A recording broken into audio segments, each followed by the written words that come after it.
السلام عليكم شباب، عاملين ايه؟ يا رب تكونوا بخير. في الفيديو ده هنتكلم في حاجة مهمة جدا. في ناس كتير قوي قبل ما تسافر او لما تقرر ان هي تسافر تتغرب مثلا وتدور على شغل في الخليج، بيبقى قدامها تقريبا بلدين ملهمش تلات. يعني هي احسن بلدين ممكن يسافر لها، يعني اي مغترب يدور على شغل، يعني هي الامارات او السعودية. ففي الفترة الاخيرة في ناس كتير قوي بقت محتارة، هل هتروح السعودية أحسن ولا هتروح الإمارات أحسن، وتلاقي شغل أنهي أحسن بالنسبة له في المعيشة وفي السكن وفي المواصلات، وإن هو في مجاله إن هو الأحسن ليه السعودية ولا الإمارات إن هو ممكن يلاقي فيها شغل.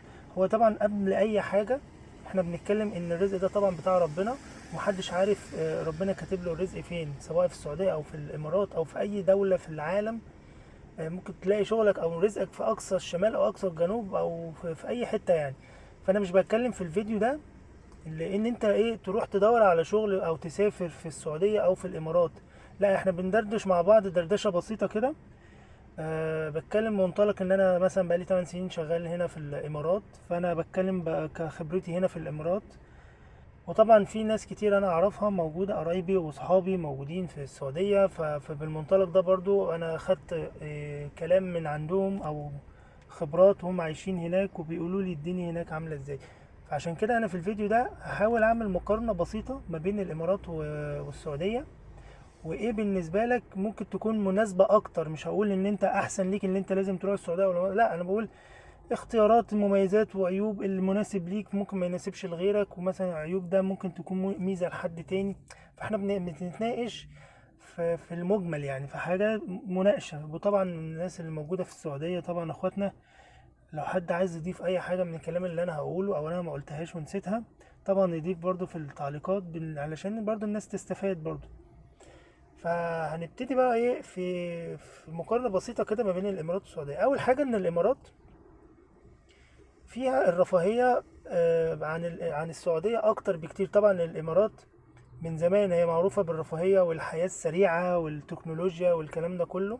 تمام، هي منفتحة أكتر في المعيشة بالنسبة للسعودية. هي طبعا السعودية اتغيرت بقى لها مثلا 3 4 سنين الأخيرة اتغيرت، بس أنا بتكلم إن الإمارات هي الواجهة الأولى بالنسبة لرجال الأعمال، ومن زمان يعني رجال الأعمال والفنانين العالميين وبتوع الرياضة، وكله هنا مثلا بيشتري هنا، بيعمل بيزنس بتاعه، بيشتري السكن، بيشتري عقارات، كل ده بيشتري هنا في الإمارات بسبب إن هي في دبي بالذات مفتوحة بشكل كبير يعني. تمام، فده اللي مخلي المعيشة هنا في الإمارات غالية بشكل كبير مقارنة بالسعودية. يعني لو قارنت السعودية والإمارات فبين السكن، هتلاقي مثلا السكن في السعودية أوضتين وصالة أو 3 أوض وصالة هتلاقيها بمقام او بسعر اوضه وصاله في الامارات. تمام، حتى هو مثلا في هنا منتشر قوي موضوع الاستوديو هنا في الامارات، اللي هي بتبقى اوضه بحمام ومطبخ، بتبقى اوضه بسيطه. في السعوديه مفيش الكونسيبت ده، اللي هو ان انت ممكن تقعد في اوضه والكلام ده. لا، الدنيا في السعوديه ممكن تكون واسعه شويه، ان انت اقل حاجه اوضه وصاله، اوضتين وصاله، 3 اوض وصاله، بتبقى سعر كويس. فده اهم فرق ما بين الاتنين في البدايه. واكتر فرق الناس ممكن بالنسبة للناس اللي بتحب تجيب عائلتها او اسرتها، طبعا بالنسبة للامارات الموضوع بيبقى غالي شوية. الايجارات انا اتكلمت في الموضوع ده بشكل مفصل في فيديو قبل كده، مميزات وعيوب الامارات، ممكن اسيبه لكم طلع في اول الفيديو فوق، كنت ترجع تشوفوه يعني. فده اول مقارنة بالنسبة من الامارات وللسعودية يعني. طبعا ده بيصب في حاجات تانية كتير، طبعا كمان الاكل والتعليم والعلاج هنا بالنسبة للإمارات غالي جدا عن السعودية. كل ده أكتر بكتير من السعودية. طبعا أنا قلنا السكن، وممكن تاخد شقة بتمن استوديو يعني في الإمارات. فدي ميزة كبيرة أوي في السعودية عن الإمارات. والفكرة دي هتهم ناس كتير أوي يعني. تاني حاجة برضو الإمارات اللغة الأجنبية هي رقم واحد عندك، لازم يكون أنت عندك لغة واتنين عشان تقدر تعيش وتكبر في المكان وتتعامل عموما في الحياة اليومية في الإمارات. في جنسيات كتير مختلفة، وأغلب الجنسيات مش بتتكلم عربي. حتى لو في هنا بتشوف ناس بتتكلم يعني عرب، ممكن تلاقيها ما بتتكلمش عربي، هي بتتكلم انجليزي بحكم ان هي اتعودت ان هي تتكلم في الشغل بالانجليزي، وفي تلاقي في السكن مثلا بيتكلموا انجليزي، كله انجليزي عكس مثلا في السعودية بتبقى يعني 70% مواطنين موجودين بيتكلموا عربي، والجالية المصرية، وفي الجاليات العربية كتير في السعودية.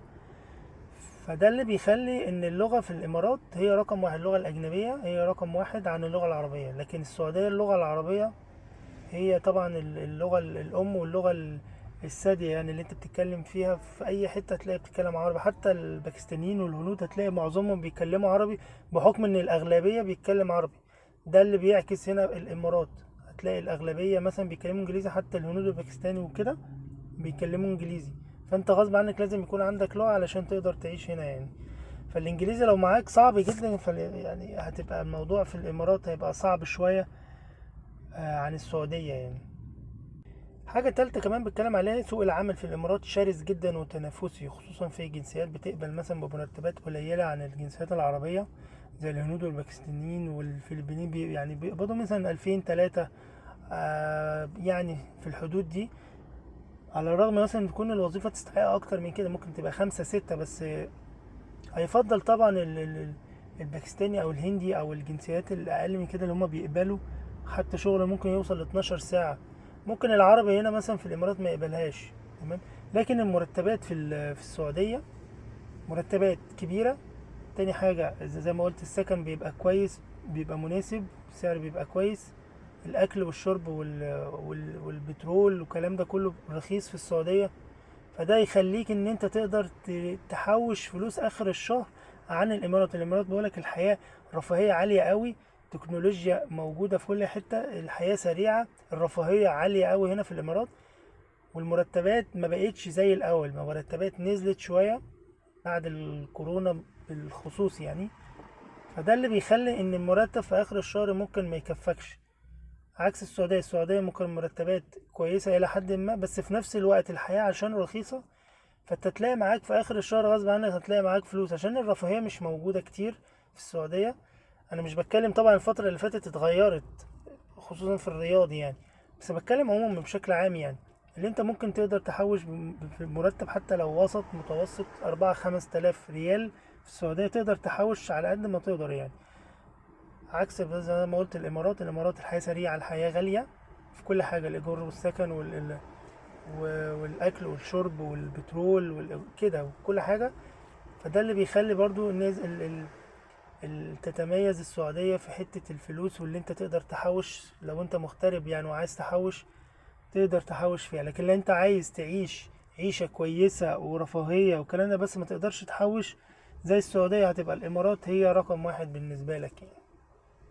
في حاجة كمان في السعودية يعني هي تقريبا لسه موجودة برضو، لو يقدروا يصححوا لنا اخواتنا اللي في السعوديين، ان الكفيل لسه موجود، تكون شخص مش شركة زي الامارات. يعني ممكن ينهي العقد في اي وقت، يعني مش سهل تنهي من شغل التاني غير لما هو يوافق. عكس الامارات، مثلا الامارات الكفيل بتاعك بيبقى الشركة، تمام، وبيبقى ليك حقوق وعليك واجبات موجودة، كل ده في العقد. واللي انت لو عايز تمشي في اي وقت بعد سنة او 6 شهور برضو ده بالاتفاق، وبتاخد حقوقك يعني كاملة وانت ماشي. السعودية ممكن الموضوع بيبقى صعب شوية لان الكفيل بيبقى فرد ولازم هو يوافق.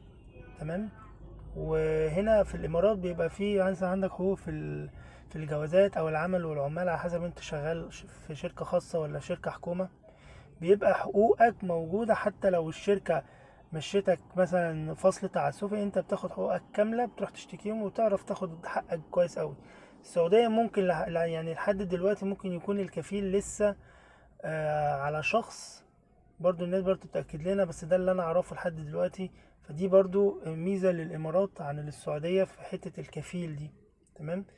فالامارات بيبقى انت ضامن ان مرتبك بينزل على البنك في حسابك البنكي، ولا حصل مشكلة قانون العمل بيحميك وبيرجع لك حقك. السعودية لسه شوية موجود الكفيل الفرد والشخص ده اللي هو بيتحكم فيك ده. فدي برضو من ميزة من مميزات الامارات يعني. في الامارات برضو ميزة من المميزات المهمة قوي، ان انت سهل قوي تروح لوحدك، تعمل فيزا زيارة شهرين، تروح الامارات تدور على شغل، تمام، وتنقل من امارة لامارة بسهولة. والامارات قريبة، الامارات كلها قريبين من بعض يعني مش كبيرة. لو انت جالك مثلا انترفيو حتى في ابو ظبي وانت في الشارقة او دبي، انت ممكن تركب اي باص بيوديك ساعة ساعة ونص لحد هناك، بتعمل انترفيو وبترجع تاني. الموضوع مش بعيد يعني، الامارات كلها مش كبيرة، قريبين من بعض. تمام. ف حتى لو انت ساكن في الشارع او دبي بسهولة يعني تعرف تتحرك وتعمل انترفيو في اي مكان، عكس السعودية. السعودية كبيرة جدا، وكل إمارة في السعودية بتبقى بعيدة قوي عن التانية، يعني تسافر سفر بالساعات، فيعتبر مفيش سهولة انك تدور على شغل في السعودية. فانت لازم تدور على شغل في نفس المدينة اللي انت فيها، او اللي انت ممكن تجيب عقد عمل قبل ما تسافر السعودية. هو ده تقريبا الحاجتين اللي انت ممكن تلاقي شغل في السعودية. يعني الموضوع بيبقى صعب شوية في السعودية عكس الامارات. الامارات هنا الدنيا اسهل شوية، المواصلات تقدر تتنقل ما بين الامارة والامارة بسهولة. تمام.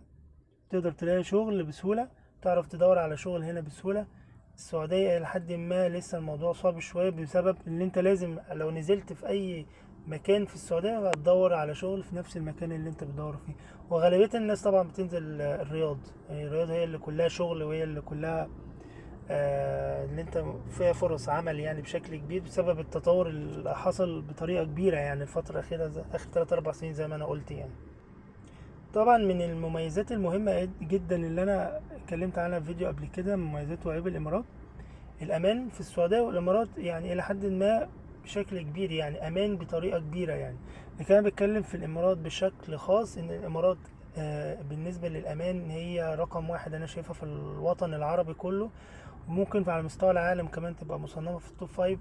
فعلا الامارات بالنسبة للامان هي رقم واحد الحقيقة يعني، بسبب اللي انا شفته. يعني ما فيش هنا حوادث سرقة او حصل اي مشاكل تذكر ان انت تقول ان الامارات دي ما ينفعش ما تبقاش في التوب فايف بالنسبة لمستوى العالم. حتى انا اعرف هنا اجانب هولنديين وامريكان والمان بيتكلموا في الموضوع ده، ان هم فعلا شايفين ان الامارات هنا امان جدا بالنسبة لبلدهم. يعني شوف الدول الأوروبية المتقدمة، هولندا وألمانيا وحتى أمريكا كمان وكندا، لا بيتكلموا في موضوع الأمان هنا، إنهم شايفين إن هنا أكبر بكتير من بلدهم. فالموضوع هنا فعلا مسمع قوي موضوع الأمان. لو نسيت أي حاجة أو نسيت حتى باب عربيتك، باب شقتك مفتوحة أو أي حاجة، محدش يقدر يعمل أي حاجة. ده عن تجربة شخصية حصلت معايا كذا مرة يعني. طبعا السعودية طبعا الامان بقى فيها بنسبه كبيره، بس انا بتكلم ان الامان في الامارات اعلى بكتير من اي دوله ممكن تكون قريبه حواليها يعني. تمام. سابع حاجه، السعوديه حاليا مطلوب ناس كتير بسبب انها بتكبر وبتتوسع والمشاريع الجديده كتيره، فالفرص زادت اكتر بكتير عن الاول. يعني انا شايف ان الفرص زادت في السعوديه لفتره اخر 3 4 سنين اكتر بكتير من الامارات. الامارات بعد الكورونا شويه الدنيا هديت. تمام. ابتدت ترجع تاني طبعا، بس فرص العمل زي ما انا قلت بقت مش كتيرة. وال... والقوى العاملة هنا موجودة بقت اكتر، يعني الطلب على الوظائف اكتر بكتير من الوظائف نفسها الموجودة المتاحة. فده خلى فرص العمل اقل بكتير عن السعودية. وخصوصا كمان زي ما انا قلت ان المرتبات قلت، فبقى اي حد بيقبل بالمرتبات اللي هو هيلاقيها. يقول لك انا عايز الاقي شغل وعايز اشتغل واعمل اقامة، فبيوافقوا بمرتبات قليلة. فده خلى ان فرص العمل هنا في الامارات بقت اقل، والسعوديه في الحته دي بقت زايده اول الفتره الاخيره. عشان كده النقطه دي هتكون في السعوديه اكتر بكتير من الامارات يعني. تامن حاجه، السعوديه سهل تجيب اسرتك صراحه زياره معاك حتى لو مرتبك ضعيف. فاهم؟ الامارات صعب جدا ان انت تجيب اسرتك في ظل المرتبات اللي انا بقول عليها اللي هي 3000 و4000 والحاجات دي. الموضوع بيبقى صعب شويه خصوصا لو عندك اطفال وفي مدارس والكلام ده. بيبقى هنا طبعا المدارس بالنسبة للمغترب هنا بتبقى غالية قوي. تمام. المدارس العادية اللي هي أقل مدارس هنا بتبتدي من 7000 في السنة. طبعا غير الباص، غير السبلايز والحاجات دي. عكس السعودية، السعودية تقدر تجيب مراتك وعيالك وأسرتك، والتكلفة في السعودية بالنسبة للمعيشة كأسرة أسهل بكتير من بالنسبة للإمارات يعني. تمام. مثلا انت تأجر استوديو، فمش هنقول أوضة وصالة، يعني ممكن تدفع رسوم أكبر بكتير من السعودية. فعشان كده بقولك السعودية بالنسبة للسكن والمعيشة كأسرة هي مناسبة أكتر للمغترب، علشان بتبقى رخيصة. السكن رخيص، معاك عربية بتدفع بترول والكلام ده كله. فالسعودية الحتة دي بصراحة بتتفوق يعني. حتى كمان السعودية يعني أنا شايف إن هي أحسن شوية من بالنسبة للإمارات، إن الحياة الاجتماعية أسهل بكتير في السعودية. يعني سهل تعمل صحاب، سهل تعمل صداقات مثلا بالنسبة للعرب والسعوديين، لأن أهل البلد كتير أوي، تقريبا 70-80% من السكان في السعودية بتبقى من أهل البلد. عكس الإمارات، يعني ممكن تعيش مثلا سنين ما تعرفش تعمل صحاب أو علاقات أسرية، خصوصا لو معاك زوجتك وأولادك. يعني الحياة بتبقى أصعب، كل شخص في حاله هنا في الإمارات. تمام. والولاد طبعا بيتأثروا إن مفيش مثلا بيئة اجتماعية حواليهم. أنت عندك أطفال، صعب أوي إن أنت تلاقي، أنت مثلا لو مش بتوديهم حضانة أو مدرسة قبل الفترة دي، بيبقى صعب أوي إن هم يلاقوا صداقات، يعملوا صداقات أو يلاقوا أطفال يقدروا يلعبوا معاهم ويبقى فيه كده. عشان هنا معظم هنا الجاليات بتبقى بقولك من الباكستينيين والهنود، خصوصا في الشارقة يعني. دبي ممكن بيبقى فيها الأجانب أكتر، عجمان بيبقى فيها العرب أكتر، لكن الشارقة بيبقى فيها مثلا نسبة العرب قليلة شوية بالنسبة للهنود وباكستان. بس أنا في المجمل هنا تحس إن الدنيا، لو أنت ساكن في بناية مثلا أو حاجة، بتلاقي كل واحد في حاله، كل واحد قافل على نفسه، ما بتشوفش حد، ما بتشوفش جيران. أنا مثلا قعدت مثلا في بناية 5 سنين، والله العظيم ما اعرفش اللي ساكن جنبي في البناء، الشقه اللي جنبي يمين او شمالي، ما اعرفش هم مين ولا حتى جنسياتهم ايه، ما بشوفهمش. كل واحد قافل على نفسه. الموضوع ده بيبقى مثلا في ناس ما بتحبش الخانه، بتحب يبقى ليها علاقات ويبقى فيها حياه، يعني تقدر تخرج مع صحاب اصدقاء الكلام ده. السعوديه بيبقى الموضوع مختلف شويه، يعني هتلاقي معاك مثلا مصريين كتير او عرب كتير او سعوديين كتير، فانت تقدر تعمل صداقات. ودي طبعا بتختلف من شخص للتاني، في حد بيحب يقفل على نفسه، في ناس بتحب الصداقات والحاجات دي. فدي برضو بتبقى نسبة وتناسب يعني. دي أهم المميزات وعيوب كل دولة. دي من وجهة نظري طبعا الشخصية.